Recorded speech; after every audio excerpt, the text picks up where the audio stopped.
सत्य का मूल्य। एक समय चातुर्मास में फसल न होने के कारण बड़ा अकाल पड़ गया था। आने के बिना लोग बड़े दुखी और भूखे प्यासे हो गए थे। सब लोग मिलकर राजा के पास गए और राजा से प्रजा ने कहा, वर्षा के बिना लोग मरे जा रहे हैं, कोई उपाय करना चाहिए। तब राजा ने भी बहुत मंत्रों के जप कराए और भी अनेक प्रकार के पूजा पाठ आदि कराए, तब भी वर्षा नहीं हुई।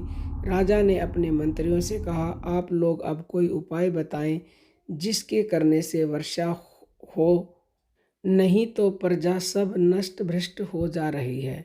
मंत्रियों ने कहा, महाराज, इस नगर के अंत में एक क्षत्रिय की दुकान है। वह बड़ा सत्यवादी है। यदि आप उससे कहें और वह ईश्वर से प्रार्थना करे तब अवश्य ही वर्षा होगी। राजा सवेरे पालकी में सवार होकर उसकी दुकान पर जा बैठे। उसने कहा, राजन, आपके आगमन का कारण क्या है? राजा ने कहा, महाराज, पानी नहीं बरसता, पानी बरसाने के लिए आपके पास आए हैं।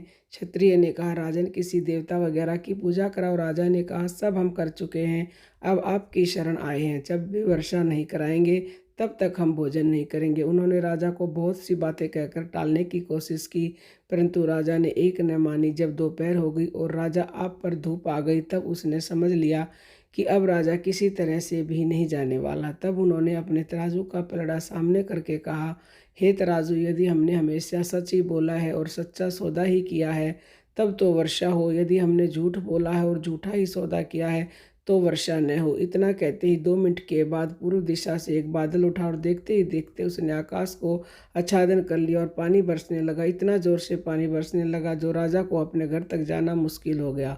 उधर तो राजा पालकी पर सवार होकर अपने घर को चले गए और इधर उन्होंने दुकान को बंद करके कहीं चले गए। सत्यवादी की वाणी में सिद्धि रहती है, उसका कथन कभी भी निष्फल नहीं होता।